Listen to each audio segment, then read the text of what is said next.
একটি নদী পার হচ্ছি, ঢাকার ভিতরে এই নদীটি সকলের চেনা। দেখে বলতে হবে প্রিয় বন্ধুরা, এই নদীটির নাম কি?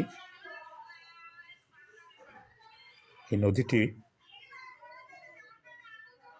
সায়দাবাদ থেকে সিলেটের দিকে যাওয়ার পথে এই নদীটি পড়ে।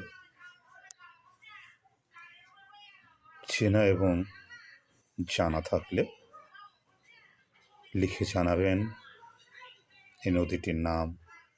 আপনারা সবাই চেনেন, তারপরেও ভালো করে দেখুন এই নদীটি এবং এই রাস্তাটি অবশ্যই আপনাদের পরিচিত। লিখে জানান। সবার জন্য শুভকামনা।